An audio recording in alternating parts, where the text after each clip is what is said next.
Haha. What's good, y'all? If you're watching this video, you already reading the title. You know what you're talking about. DeMarcus Cousins, a Houston Rocket. You already know what it is. Stop playing with me. Yes, before we dive into it, make sure you like and subscribe for more content. Shout out to the podcast On the Spot. If you haven't listened to it, go check it out. New episode, Thanksgiving episode dropping this Wednesday morning. Man, thank you for the support. Everybody that's giving me love, showing me love, retweeting, liking. Shout out to y'all, man. More life, more everything, man. We in here. We in the light swimwear. What? I bet. Boom. Let's talk about it. DeMarcus Cousins, a Houston Rocket. I've been banging on this table for about 3 weeks about this notion that if we can get John Wall, we can get DeMarcus Cousins. I've said this, wrote a film. My theory has always been, if I can get John Wall, I can attract Boogie here. And I feel like that would be interesting to see Houston try to get Boogie Cousins for a cheap contract while still having John Wall that has something to prove. How do you feel about that? Boom. It's right there. But this one kind of happened in reverse. We got DeMarcus Cousins first, and now there's an opportunity that we can get John Wall by trading Russell Westbrook and so much and so forth. My biggest takeaways from NBA free agency is this. Number one, we got to put respect on Rafael Stone's name. Rafael Stone has been put in a weird situation. We get knocked out by the Lakers. We lose Mike D'Antoni, and Daryl Morey departs. Rafael Stone moves in, and he is the guy. He is the new GM now. And there's a lot of skepticism about what he's going to do. You're replacing the shoes of somebody that was considered an NBA GM genius. Those are big shoes to fill. So of course we're not expecting much. We don't know what's going to happen. We love Daryl. Daryl can turn something out of nothing. So first thing he does, he gets Stephen Silas, new head coach. I like it. It's very optimistic. Then we go into last week. Reports that Russell Westbrook and James Harden are not happy in Houston.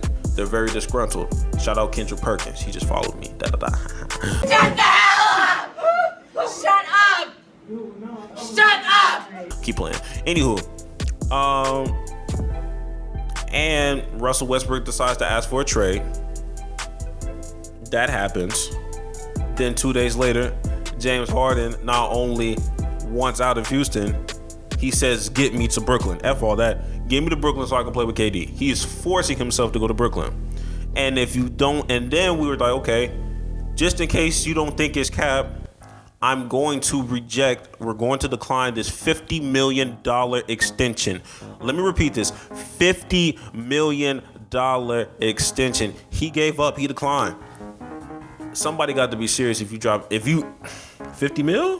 Get a word? Hide the money, y'all. There's poor people around. With your broke ass. Child, please stop playing. So he's very serious about it. And Rafael Stone was pretty much put in the corner. Tillman Fertitta was put in the corner on pretty much what to do. So there was trade talks with Brooklyn, and the Houston front office was very stand-packed. They said, hey, we know we're not going to get equal value out of Russell Westbrook, so he might be easier to trade. But we damn sure not going to give him James Harden for some pennies.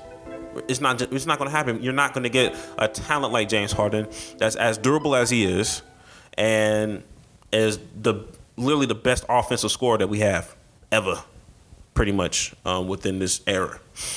We're not going to just give him up for anything just because he wants to go to Brooklyn.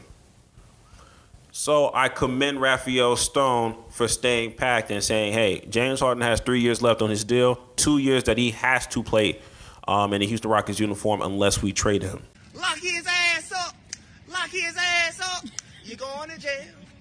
You're going to jail. So we will take our time and find the best trade package for him if he really wants to leave. Until then, we will continue to build around James Harden and in a way build for the future as well. For example, NBA free agency starts. The first thing Rafael Stone does, he signs Christian Wood He signs Christian Wood, big man out of Detroit. 3 years, $41 million. That's a great pickup. He's a pick and roll maestro for James Harden. He can do Clint Capella things and space the floor better because he's a shooter. He can shoot threes, he can shoot the mid-range, he can do it all. And he's 25 years old. So if we blow up Houston, if Houston decides to blow up, he is a great piece to start building with when you start going into the rebuild mode. He will save us from having to not miss the playoffs. That's a key piece. He's 25 years old. He's a youngin'. That's great. Second thing they do, they get Sterling Brown. He's not big on the free agency market, but he is a 3-and-D guy. And we need that. We need the defense. That is like a Trevor Ariza plug right there. He's lengthy. Very, great. Very great pickup. And then finally, 7 hours ago, they signed DeMarcus Cousins to a 1-year deal. That's great. A low risk, high reward type of deal. DeMarcus Cousins is 30 years old. He just turned 30. He has so much to prove. And he is hungry to prove it. That's a great pickup. So, in hindsight, you have Russell Westbrook, James Harden, Sterling Brown. He may be coming off the bench, or they may, use Daniel House to start. Then you have Christian Wood and DeMarcus Cousins. DeMarcus Cousins, that's your third creator. You have 3 creators. Who's going to stop that? That's a banger. He can shoot threes as well. He can mix it up. Christian Wood, he can get out the way so that Russell Westbrook is not dealing with a clogged paint like he was dealing with when dealing with Clint Capella. That was just a lob machine. I love what Raphael Stone and the Houston Rockets organization front office has done, because they've set themselves up to not only win now, but if they do decide to blow up, they have great pieces to build for the future with a head coach that's great with developing young talent.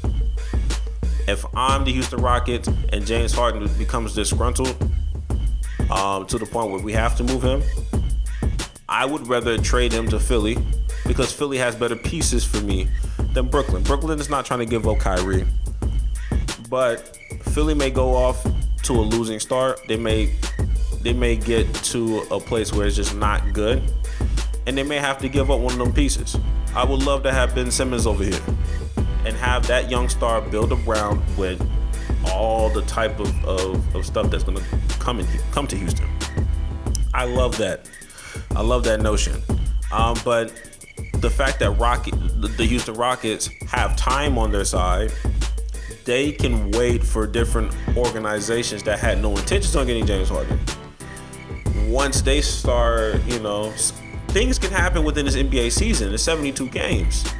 So something can happen to the point where now some more teams are interested in James Harden since he's still on the block. Organizations may not start the way they want to, and things get messy, and they now need a James Harden. All 30 teams want James Harden, so it doesn't matter. His value doesn't go down, in my opinion. So this is great. This is great for the Houston Rockets. This is honestly great for James Harden. We can repair this relationship with James Harden. I definitely see a case where we start off 7-0 off rip, because this looks like a great on paper. This looks like a great. Sorry, my camera stopped. On paper this looks like a great roster. Wow, how convenient is fucking We'll that? see where where we land with everything. Man, my prediction for the Houston Rockets is that Russell Westbrook and James Harden are going to both start the season here. We're going to go on a hot start because it's almost impossible for us not to. Russell Westbrook may get traded. I think that we can get John Wall here. Is it smart? I think that John Wall fits this system better than Russell Westbrook, but I would like to see how Steven Silas coaches up Russell Westbrook and James Harden and the whole gang. Like, I'm really interested to see how that goes. But I think John Wall fits this system and has a lot more to prove. And when we talk about volume shooting, Westbrook is second to none. He's definitely an emotional shooter. With John Wall, he's very quick with the ball. He's still one of the quickest point guards in the game as we speak, despite the injuries. So I definitely would see that. I don't even know what pieces we would get back if we go to New York or anything like that, or Detroit, or whoever wants Russ. But it's all the toss up. It's all in the air, So I've talked my butt off about this. Comment what you think about the trades.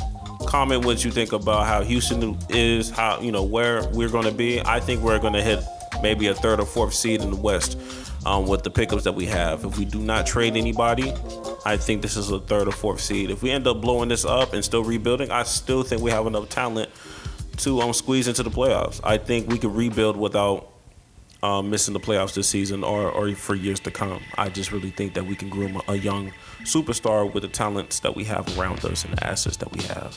So comment down below. Shout out to the podcast if you listen to it on the spot. I'll leave it down into the description down below. Happy Thanksgiving, y'all. I'm thankful for y'all. I'm thankful for more life. And let's see how the dice rolls, man. Definitely am a fan of everything that's going on within the front office with the Houston Rockets. And like I said, like, comment, subscribe. Boom. Let's get it.